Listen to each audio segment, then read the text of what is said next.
Bienvenue dans Lunanera, le podcast 100% féminin, dédié à explorer les mystères et les merveilles du féminin sacré.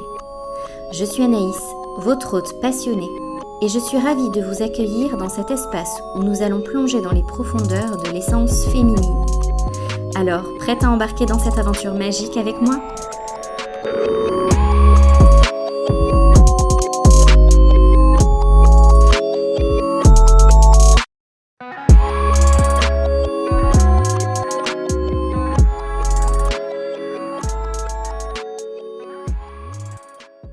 Bienvenue dans ce podcast qui explore l'histoire et l'évolution du féminisme en France, un mouvement qui a façonné le paysage social, politique et culturel à travers les âges et son lien avec le féminin sacré.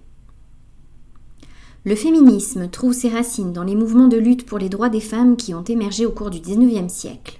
Les premières voix féministes se sont élevées pour revendiquer l'égalité des droits civils, politiques et économiques entre les hommes et les femmes.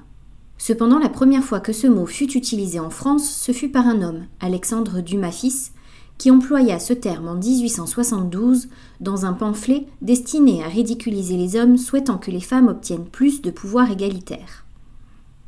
Des figures telles que Mary Wollstonecraft, pionnière du féminisme, ont plaidé pour une éducation égale et l'accès des femmes à des professions autrefois réservées aux hommes.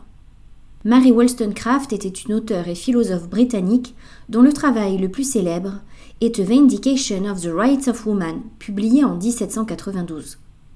Dans cet ouvrage, elle argumente en faveur de l'égalité des sexes dans l'éducation, la politique et la société en général.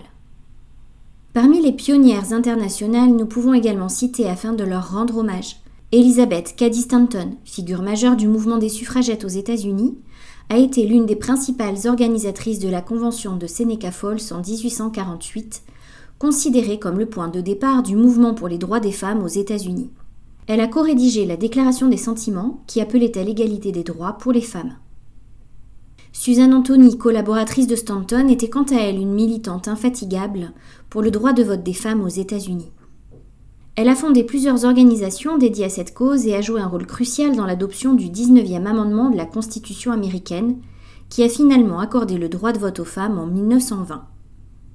Citons également Sojourner Truth, ancienne esclave afro-américaine, devenue militante abolitionniste et féministe, célèbre pour son discours prononcé lors de la Convention des droits des femmes à Akron en Ohio en 1851. Elle a plaidé pour l'égalité des droits pour les femmes noires ainsi que pour les femmes en général. Ces femmes courageuses ont jeté les bases du mouvement féministe en défiant les normes sociales de leur époque et en plaidant pour l'égalité des sexes. Leurs contributions ont inspiré des générations de femmes à lutter pour leurs droits et ont laissé un héritage durable dans l'histoire du féminisme à travers le monde. En France, c'est Olympe de Gouges, auteure de la Déclaration des droits de la femme et de la citoyenne, qui marqua les esprits.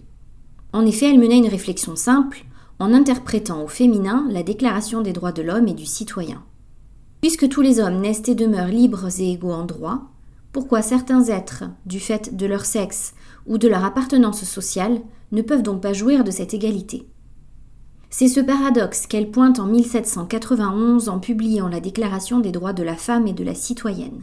Ces revendications concernent à l'époque les droits civiques, l'éducation et l'accès à l'emploi.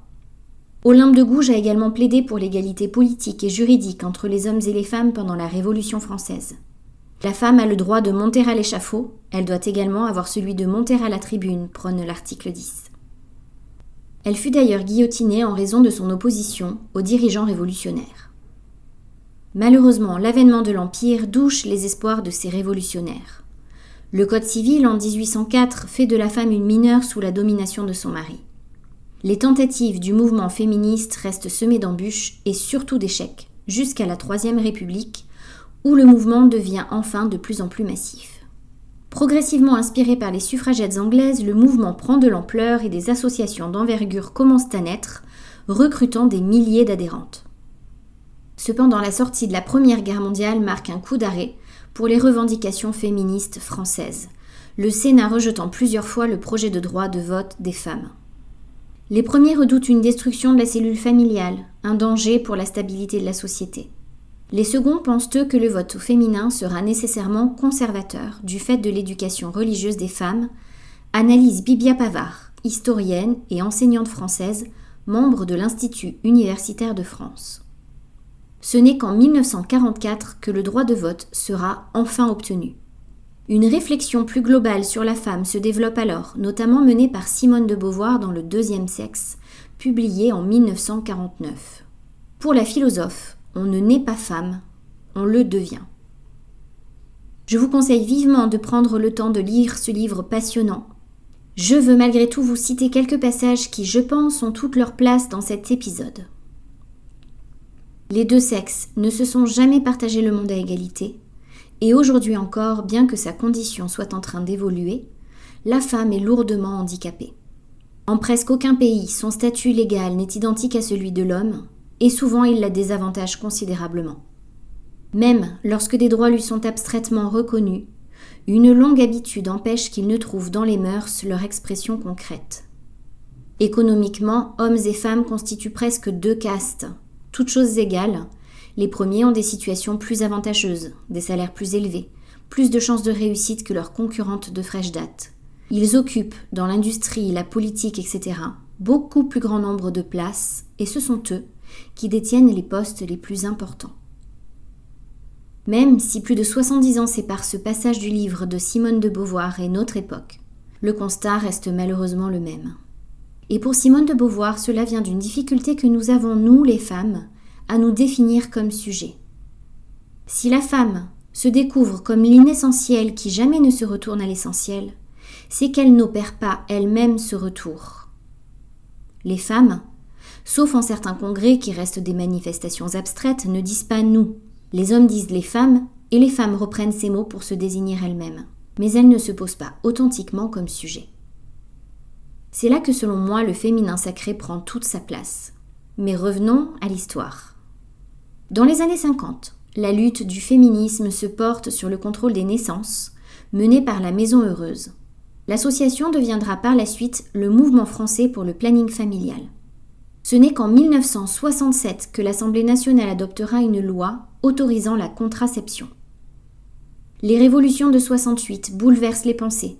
Des groupes non mixtes commencent à voir le jour, entraînant en 1970 la création du mouvement de libération des femmes, le MLF, qui revendique la libre disposition du corps des femmes. Parmi les combats du MLF, on peut citer notamment les violences sexistes et le droit à l'avortement. Nous voilà en 1974, année qui marque le premier pas vers l'institutionnalisation du combat.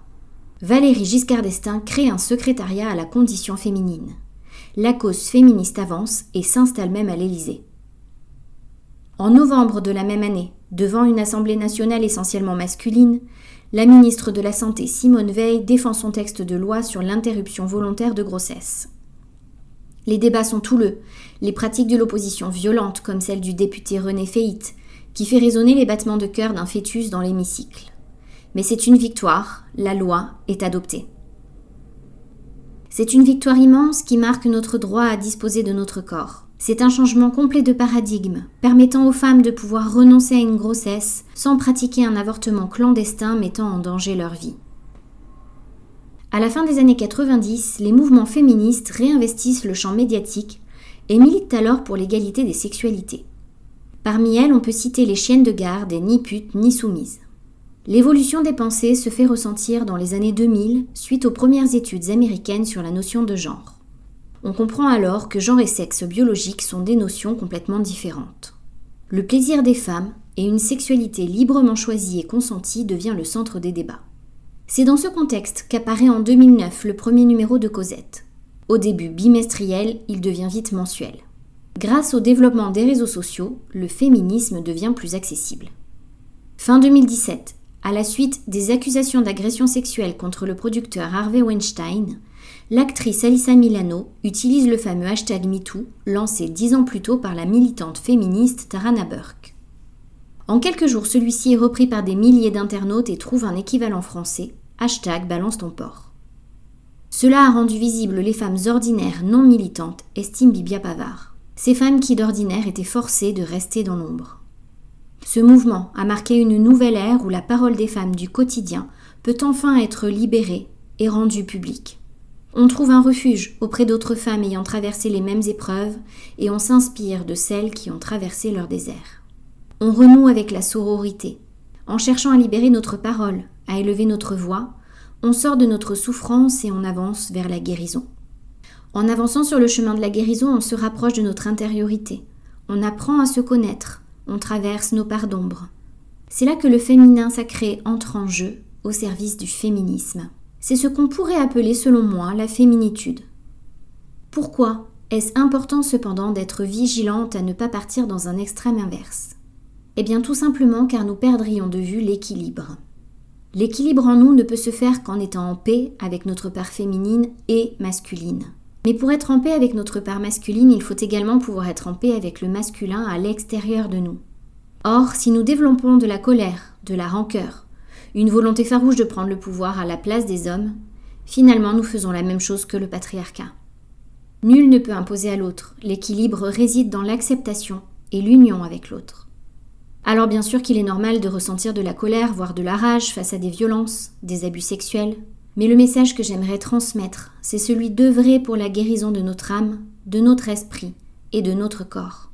C'est en cela que je parle de notion d'équilibre. Tant qu'il y a de la colère, le deuil n'est pas terminé et la guérison est toujours en cours. C'est pour cela que les groupements de femmes œuvrant au service de notre guérison intérieure sont si précieux.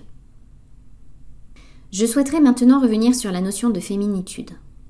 En tant que concept, la féminitude va au-delà de la simple biologie. Elle englobe les aspects culturels, sociaux et personnels de l'expérience féminine. C'est une exploration de l'identité féminine dans toute sa diversité, qui reconnaît que chaque femme a une expérience unique et valable de sa propre féminité. Face aux normes restrictives, aux pressions sociales encore en place, de nombreuses femmes cherchent à réclamer leur propre définition de la féminitude. Cela peut se manifester par la réappropriation de symboles culturels, l'affirmation de soi à travers l'art et l'expression créative, ainsi que par la construction de communautés de soutien qui célèbrent la diversité des expériences féminines. La féminitude est un voyage complexe et fascinant, caractérisé par la diversité, la résilience et le pouvoir intérieur. En reconnaissant et en célébrant la richesse de cette expérience, nous nous rapprochons du monde où chaque femme peut s'épanouir pleinement, libre des contraintes des stéréotypes. L'objectif, redevenir reine en notre royaume. Merci à toutes ces femmes de l'histoire qui nous ont permis d'obtenir les droits que nous avons aujourd'hui. Mon cœur est lourd en pensant à toutes ces femmes qui ne peuvent pas jouir des mêmes privilèges que les nôtres. Le combat à mener est encore important, mais nous avons cette force farouche en nous. Ensemble, continuons d'œuvrer et de co-créer un monde meilleur. N'hésitez pas à me partager vos ressentis, vos réflexions, vos combats dans les commentaires Instagram, pour qu'ensemble nous puissions développer une communauté unie pour la guérison du féminin. Merci d'avoir écouté ce podcast et à bientôt pour un nouvel épisode sur le féminin sacré.